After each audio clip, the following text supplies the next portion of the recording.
أن سيدنا وسندنا وحبيبنا وشفيعنا ومولانا محمدا عبده ورسوله صلى الله تعالى على خير خلقه محمد وعلى آله وصحبه أجمعين.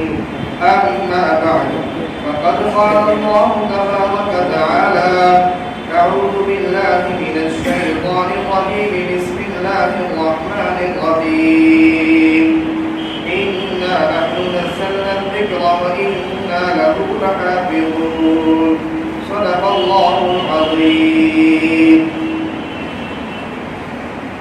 محترم بھائیوں اور عزیز ساتھیوں، بہت لمبی چوڑی بات نہیں کرنی، دو تین باتیں عرض کرنی ہیں. آج کی محفل قرآن مقدس کی نسبت پر جڑی ہوئی ہے. محمد رسول اللہ صلی اللہ علیہ وسلم نے عمل کے پورا ہونے پر شکر کا اظہار بھی فرمایا، اور آپ علیہ السلام نے عمل کے پورا ہونے پر استغفار بھی فرمایا. صدیق اکبر رضی اللہ تعالی عنہ ارشاد فرماتے ہیں کہ جب انسان عمل پورا ہوتا ہے اور عمل کے پورا ہونے پر اللہ رب العزت والجلال کی تعریف کرتا ہے اور اللہ پاک سے استغفار کرتا ہے تو انسان کی کمر ٹوٹ جاتی ہے. وجہ کیا ہے؟ وجہ یہ ہے کہ عمل کا کرنا اور اس عمل کو کرنے کے بعد اللہ کا شکر ادا کرنا انسان کی طرف سے اس بات کی ترغیب ہے، اور انسان کی طرف سے اس بات کا احساس دلایا جا رہا ہے کہ جو کچھ بھی ہوا ہے یہ محض اللہ کے فضل سے ہوا ہے، میرا اس میں کوئی کرشمہ نہیں ہے. اور استغفار اس لیے کرایا جا رہا ہے کہ انسان کے ذہن میں اس بات کا احساس رہے کہ میں نے یہ جو عمل کیا ہے، میں نے یہ جو کام کیا ہے، اس کا حق ادا نہیں ہوا ہے. ما عبدناک حق عبادتی. کائنات کا عظیم انسان محمد رسول اللہ صلی اللہ علیہ وسلم، ان کے سجدے میں کائنات کو بنایا گیا، آسمان اور زمین کے پورے نظام کو بنایا گیا. اور بھائی بیٹھ جاؤ، بیٹھ جاؤ، تھوڑی دیر بعد لائن کی بات نہیں، تھوڑی دیر کی بات نہیں، لائن کی بات نہیں. آپ علیہ السلام کو کہ سجدے میں اس کائنات کو بنایا گیا. زمین پر ہریالی ہے تو یہ محمد صلی اللہ علیہ وسلم کے سجدے میں ہے.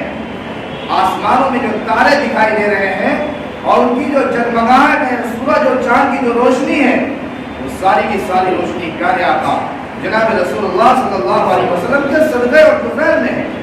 محمد رسول اللہ صلی اللہ علیہ وسلم کے سجدے میں پوری کائنات کو بنایا گیا.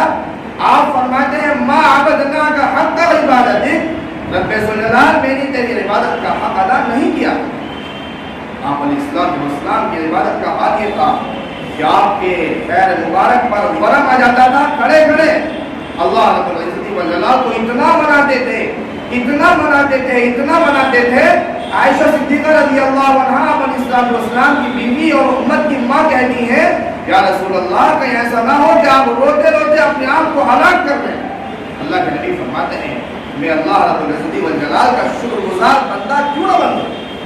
محمد صلی اللہ علیہ وسلم اپنی عبادت کو پورا کرنے کے بعد رو رہے ہیں. ہم میں سے ہر ایک اپنے نگاہ میں جھانک کر دیکھے کہ ہم نے عبادت کو کس انداز میں کیا اور عبادت کو کس انداز میں کرنے کے بعد اس کا کہاں تک حق ادا کیا. سوچنے کی بات ہے. اللہ رب العزت والجلال کی طرف سے حکم دیا گیا عبادت کا کانوا قلیلا من اللیل ما یہجعون وبالاسحار هم یستغفرون. مسلمانوں کی، مومنین کی، ایمان والوں کی اور سچے پکے مسلمانوں کی صفت بیان فرمائی اللہ تعالیٰ نے کہ ان کا حال یہ ہے کہ وہ عمل کے بعد اللہ سے ڈرتے ہیں، روتے ہیں، استغفار کرتے ہیں، معافی مانگتے ہیں. میرے بھائیوں، آج کی عبادت کی تکمیل ہوئی ہے. عبادت کی تکمیل کے بعد نہ کوئی گھمنڈ ہونا چاہیے اور نہ کوئی فخر ہونا چاہیے اور نہ انسان کے ذہن میں بڑائی ہونی چاہیے کہ ہم نے تو تراویح پوری کر لی. تراویح پوری کی ہے یہ اللہ کی طرف سے محض فضل ہوا ہے. اللہ پاک نے اپنے فضل سے اس تراویح کو مکمل کرایا. اس لیے عزیزِ اس پر شکر ہونا چاہیے. دوسری اہم بات یہ ہے کہ اس قرآن مقدس کا نزول آسمانوں سے رمضان المبارک کے اندر ہوا ہے. مسلمانوں کی ذمہ داری بنتی ہے کہ وہ اللہ کی اس کتاب کو زیادہ سے زیادہ پڑھنے کی کوشش کریں. کل قیامت کا میدان ہوگا اور اللہ پاک قرآن پاک کو ایک شکل دے گا, اور ہو سکتا ہے اللہ پاک شکل دے سکتا ہے. آسمان اور زمین کو پیدا کرنے والا رب قرآن پاک کو ایک شکل دے گا, اور شکل دینے کے بعد قرآن پاک بطور حجت کھڑا ہو جائے گا اور اللہ سے مطالبہ کرے گا, یا اللہ یہ وہ قوم ہے, یہ وہ مسلمان ہیں جنہوں نے مجھے چھوڑ دیا تھا. ہم دیکھیں اپنے گھروں کی حالت کو, اور ہم دیکھیں تاپوں کے اندر رکھے ہوئے قرآن پاک کو, اس کے اوپر دھول جمی ہوئی. ہم دیکھیں دینی معلومات اور دینی لٹریچر کو کہ ان کے اوپر دھول جمی ہوئی ہے. لیکن موبائل نیا ہے, ٹی وی پر اور جو اسکرین لگی ہے اس پر پردہ نیا ہے. اس جگہ آپ بیٹھتے ہیں صوفے پر پڑی ہوئی چادر نہیں ہے, بیٹھ رہے ہیں. اللہ کی کتاب پرانی کر دی. اللہ کی کتاب کے پرانے ہونے کے باوجود مسلمان ترقی کیسے کر سکتا ہے؟ علامہ اقبال رحمۃ اللہ علیہ نے کہا تھا, وہ معزز تھے زمانے میں مسلمان ہو کر, وہ معزز تھے زمانے میں مسلمان ہو کر, اور تم خار ہوئے ذلیل ہوئے تاریخ قرآن.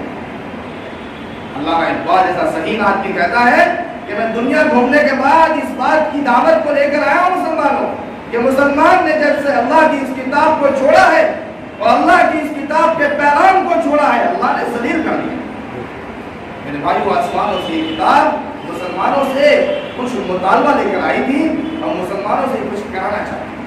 تیسری اہم بات یہ ہے کہ اللہ کی اس کتاب کا پہلا لفظ اور اللہ کی اس کتاب کا پہلا حرف ہمیں اس بات کی دعوت دیتا ہے کہ ہم تعلیم کے میدان میں آگے بڑھیں. اقرأ باسم ربک الذی خلق, مسلمان پڑھ.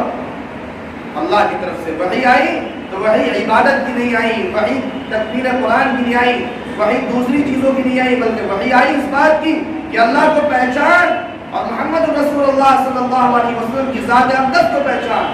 اللہ کی معرفت اور دین کی معرفت تجھے بلندیوں تک لے جائے گی. اقرأ باسم ربک الذی خلق. قرآن پاک کا یہ پیغام ہم سے آج بھی اس بات کا مطالبہ کرتا ہے کہ ہم تعلیم کے میدان میں آگے بڑھیں. مسلمان اپنی بلڈنگوں میں, مسلمان اپنی عمارتوں میں, مسلمان اپنے محلوں میں, مسلمان اپنے کھانوں میں اپنے پیسوں کو لگاتا ہے, لیکن اس کے ذہن سے اس بات کا احساس نکل گیا کہ وہ پڑھے بھی. دنیا کی ساری قوموں نے ترقی اس بنیاد پر کی تو ان کے درمیان تعلیم بہت آگے چلی.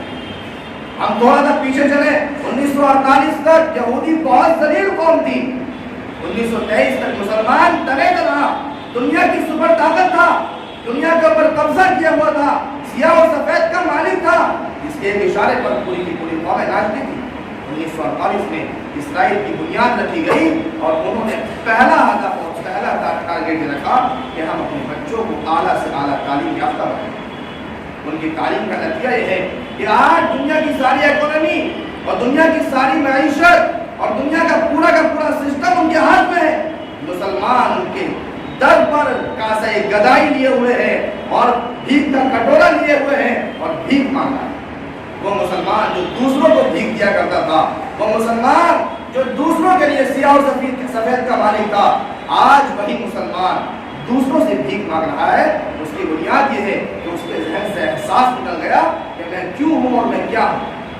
اللہ رب العزت و جلال نے اس کو بہت اونچا بنایا تھا. محمد صلی اللہ علیہ وسلم کے دین نے اس کو بہت اونچا بنایا تھا, اور کلمہ طیبہ لا الہ الا اللہ محمد رسول اللہ نے اس کو بہت اونچا بنایا تھا. مسلمان بھول گیا کہ اس کی بنیاد کتنی اونچی ہے. آج اس کا نتیجہ یہ ہوا کہ پورا سسٹم غیروں کے ہاتھ میں گیا. آج بہت ساری بچیاں اسلام سے پھر گئی. تقریباً 10 لاکھ بچیوں کی رپورٹ یہ ہے کہ وہ اسلام سے پھر چکی. دوسروں کا مشن یہ ہے, اور ایک نیوز اینکر نے پچھلے دنوں میں کہا کہ ہمارا ٹارگیٹ یہ ہے کہ ہم 40 لاکھ مسلمان بچیوں کو اسلام سے ہٹا دیں گے. ہم سوئے ہوئے ہیں اور ہمیں پتہ نہیں ہماری بچیاں کہاں ہیں اور کیا کر رہی ہیں, ہمیں پتہ نہیں. میرے بھائیوں, ہمیں جو دین دیا گیا تھا یہ دین مکمل طور پر دعوت تھا. یہ دین مکمل طور پر دعوت تھا, دوسروں کو پہنچانا ذمہ داری تھی. محمد رسول اللہ صلی اللہ علیہ وسلم کی خدمت اقدس میں جو بھی آدمی آتا, آپ علیہ السلام اس کو اسلام بتاتے, آپ اس کو ایمان بتاتے, آپ اس کو عقائد بتاتے, آپ اس کو عبادات بتاتے, آپ اس کو معاشرت بتاتے, آپ اس کو رہن سہن بتاتے. اس کے ساتھ ساتھ یہ بھی بتاتے, وہ پوچھتا ہے یا رسول اللہ میں کیا کروں. آپ علیہ السلام کی اس کے سوال پر آپ جواب دیتے کہ جو دین ہم نے قبول کیا ہے یہ دوسروں تک پہنچاؤ.